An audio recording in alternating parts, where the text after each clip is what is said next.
എല്ലാവർക്കും സന്തോഷത്തിൻ്റെയും സമാധാനത്തിൻ്റെയും ത്യാഗത്തിൻ്റെയും ഈദാശംസകൾ. ഈ സുദിനത്തിൽ നമുക്ക് സന്തോഷവും സമാധാനവുമുള്ള ഒരു സമൂഹത്തെ വാർത്തെടുക്കാൻ ശ്രമിക്കാം. ഒരുപക്ഷേ നമുക്കെല്ലാവർക്കും സുപരിചിതമായ പദമാണ് യുദ്ധം. എന്നാൽ സമാധാനം എന്നത് ഇന്നൊരു വിശ്വാസം മാത്രവും.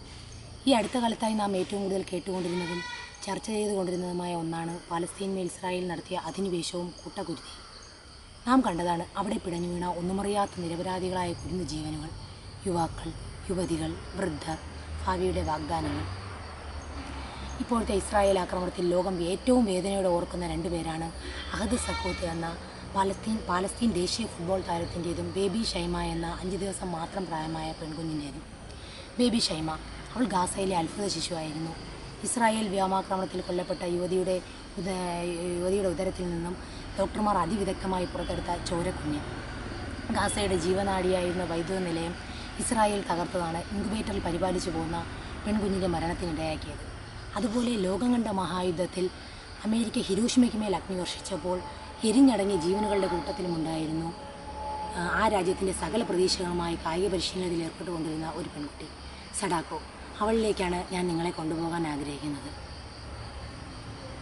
ഹിരോഷിമ നഗരത്തിലെ ഒരു വിദ്യാലയം. അവിടെ കായിക മത്സരങ്ങൾ നടക്കുകയാണ്. ഇപ്പോൾ നടക്കാൻ പോകുന്നത് പെൺകുട്ടികളുടെ 200 മീറ്റർ ഓട്ട മത്സരമാണ്.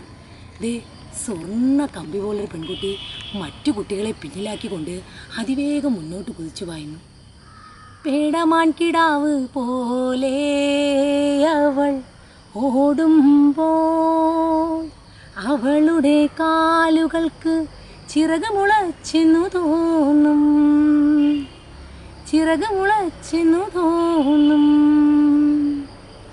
വിദ്യാലയം ഒന്നടങ്കം ആ കായിക പ്രതിഭയെ കൈയടിച്ച് പ്രോത്സാഹിപ്പിക്കുകയാണ്. Sadako up up up up Sadako Suzuki, അതാണ് ആ കായിക താരത്തിൻ്റെ പേര്.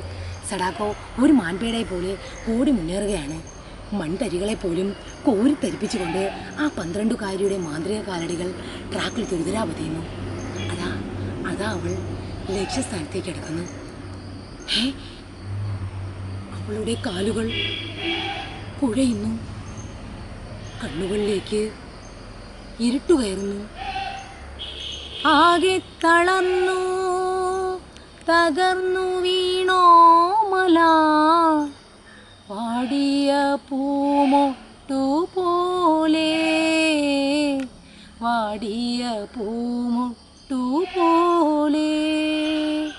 തണ്ടൊടിഞ്ഞ താമരപ്പൂ പോലെ അവൾ തളർന്നു താഴെ വീണു. സഡാക്കോ!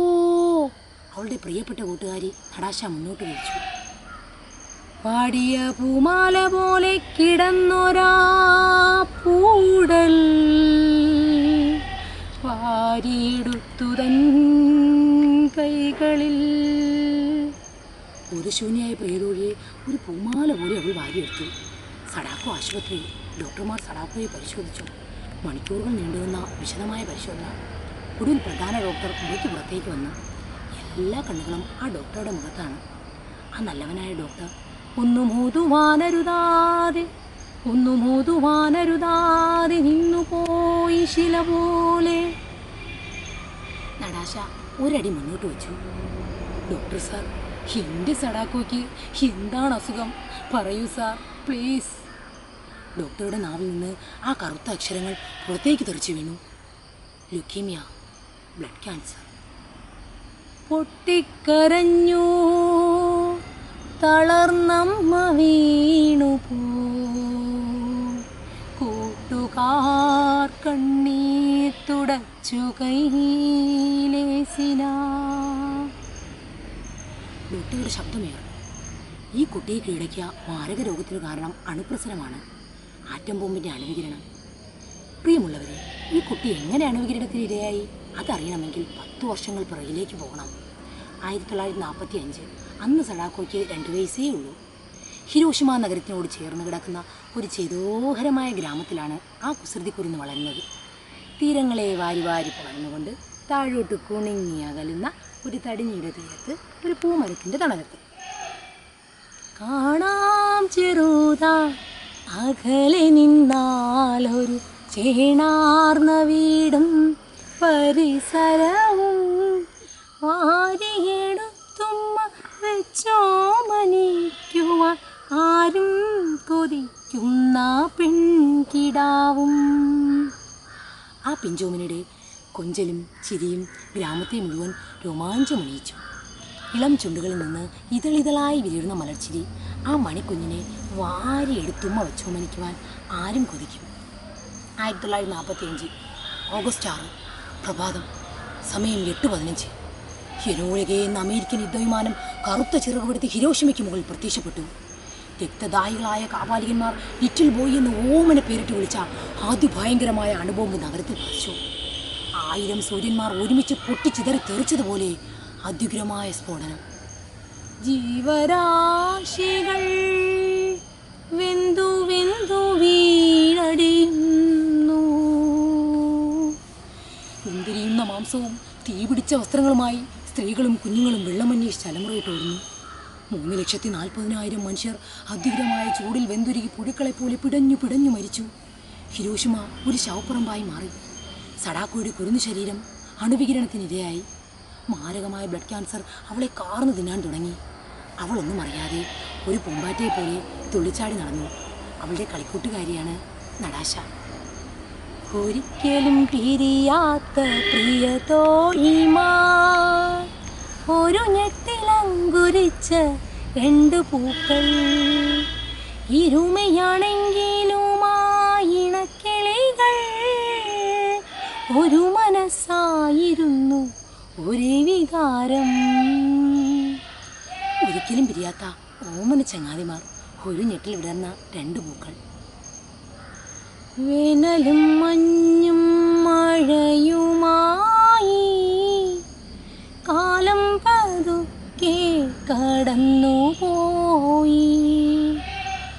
1000 മൊട്ടുകൾ പൂക്കളായി, 1000 പൂക്കൾ അടർന്നു പോയി. കാലമാകുന്ന വൃക്ഷത്തിൽ നിന്ന് വർഷങ്ങളാകുന്ന ഇലകൾ പെട്ടെന്ന് അടർന്നു വീണു. കൗമാരത്തിൻ്റെ കമനീയ കാന്തി ആ കളിത്തോഴിമാരെ കഴുകി തലോടാൻ തുടങ്ങി. 2 പേർക്കും 12 വയസ്സാണിപ്പോൾ. സഡാക്കു ഇതിനിടെ ജപ്പാനിലെ ഏറ്റവും വലിയ ഓട്ടക്കാരി എന്ന പേര് നേടി. ലോകത്തിലെ ഏറ്റവും വലിയ ഓട്ടക്കാരിയാകണം, അതാണ് അവളുടെ ആഗ്രഹം. പക്ഷേ ഈയിടെ ഓടുമ്പോൾ അവൾക്ക് വല്ലാത്ത ക്ഷീണം തോന്നാറുണ്ട്. സ്കൂൾ കായിക മത്സരവേളയിൽ ആ ഓട്ടക്കാരി തളർന്നു വീണത് നമ്മൾ കണ്ടതല്ലേ. തന്നെ കീഴടക്കിയ മാരക രോഗമെന്തെന്ന് അവൾ അറിഞ്ഞു. കിടക്കയിൽ ആ പൂമൊട്ട് പ്രിയതോഴിയെ കെട്ടിപ്പിടിച്ച് പൊട്ടി പൊട്ടിക്കരഞ്ഞു. നടാശ, എനിക്ക് മരിക്കേണ്ട നടാശ, എനിക്ക് മരിക്കാൻ വയ്യ നടാശ, എനിക്ക് ലോകത്തിലെ ഏറ്റവും വലിയ ഓട്ടക്കാരിയാകണം. നടാശ കൂട്ടുകാരിയെ സാന്ത്വനപ്പെടുത്തി. സഡാക്കോ, നീ മരിക്കില്ല. മരിക്കാതിരിക്കാൻ ഒരു വഴിയുണ്ട്. മരിക്കാതിരിക്കാൻ ഞാൻ എന്തു ചെയ്യണം? പറയൂ നടാശ, പറയൂ.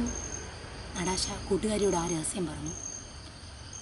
ആയുസ്സു നീട്ടുവാൻ നമ്മൾ നിർമ്മിക്കണം 1000 വെള്ള കടലാസു കൊക്കുകൾ. 1000 കൊക്കും നിൻ കയ്യാൽ നിർമ്മിക്കുകിൽ ആരോമലേ നീ മരിക്കില്ലൊരിക്കലും. പ്രിയമുള്ളവരെ, ജപ്പാൻകാർക്ക് അങ്ങനെ ഒരു വിശ്വാസമുണ്ട്. കൊക്കുകൾ അവരുടെ വിശുദ്ധ പക്ഷിയാണ്. അവ 1000 കൊല്ലം ജീവിച്ചിരിക്കുമത്രേ. സഡാക്കോ കൊക്കുകൾ ഉണ്ടാക്കാൻ ആരംഭിച്ചു. പെയ്തിനെ കൊണ്ട് പിടയുമ്പോഴും ജീവിക്കാനുള്ള ആഗ്രഹം കൊണ്ട് അവൾ വീണ്ടും വീണ്ടും കൊക്കുകൾ ഉണ്ടാക്കിക്കൊണ്ടിരുന്നു. ജീവിക്കാനുള്ള ആഗ്രഹം ആ കൊച്ചു മനസ്സിൽ പച്ച പിടിച്ചു നിന്നു. കൊക്കുകളുടെ എണ്ണം 500ആയി. അവൾക്ക് അല്പം ആശ്വാസം തോന്നി. പക്ഷേ അത് താൽക്കാലികമായിരുന്നു. അവളുടെ കൈവിരലുകൾ യന്ത്രം പോലെ ചലിക്കുകയാണ്. 999 കൊക്കുകൾ അവൾ നിർമ്മിച്ചു. 1955 ഒക്ടോബർ 16 പ്രഭാതം, വിറപൂണ്ട കൈവിരലുകൾ കൊണ്ട് അവൾ അവസാനത്തെ കൊക്കിനെയും നിർമ്മിച്ചു. പെട്ടെന്ന് ആ ഓട്ടക്കാരി കൂട്ടുകാരിയുടെ കൈകളിലേക്ക് തളർന്നു വീണു. ആ നാവ് കുഴയുന്നു. നടാശ, ഞാൻ പോകുന്നു. അമ്മേ, അമ്മ കരയരുത്. ഒരിക്കലും. നടാശ, നീ എനിക്ക് വേണ്ടി ഒരുപാട് പാടുപെട്ടു. നന്ദി നടാശ. Good bye.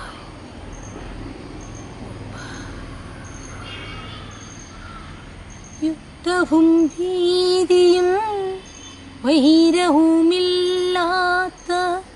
ലോകത്തിലേക്കവൾ പോയി. മേലിലൊരിക്കലും ട്രാക്കിലാരോമലിൻ കാലടി പതിയുകില്ല, കൊച്ചു കാലടി പതിയുകില്ല. യുദ്ധവും ഭീതിയും അണ്വായുധങ്ങളും ഇല്ലാത്ത ലോകത്തിലേക്ക് അവൾ പോയി. നേരം പാതിരാ കഴിഞ്ഞു. സഡാക്കോയുടെ കുഴിമാടത്തെ ലക്ഷ്യമാക്കി ആരോ നടന്നു പോകുന്നു. നിലാവിൽ ആ രൂപം തെളിഞ്ഞു കാണാം. നടാശ, അവൾ ഏതോ ഒരു സാധനം മാറോട് ചേർത്ത് പിടിച്ചിട്ടുണ്ട്. ചുറ്റും കടലാസ് കൊക്കുകൾ ചിതറി വീണു. ഓമന ചങ്ങാതിയുടെ ശവകുടീരത്തിന് മുന്നിൽ ഒരു ശിലാവിഗ്രഹം പോലെ അവൾ നിന്നു.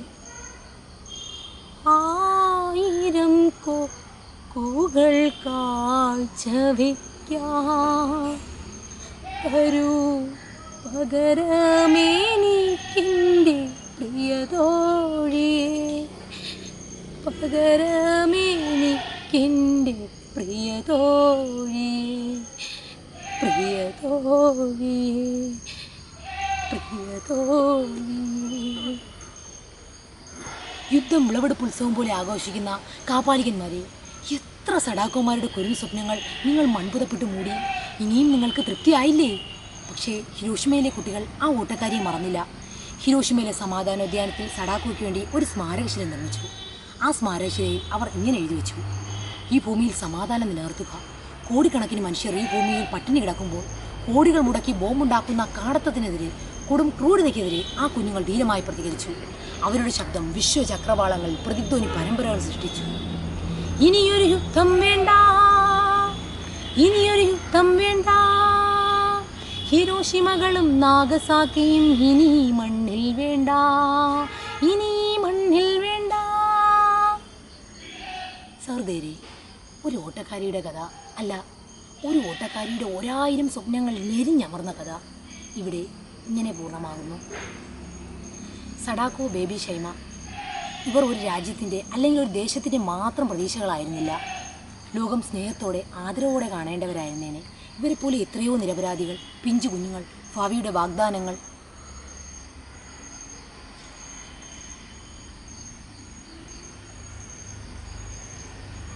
കട്ട് ചെയ്യാൻ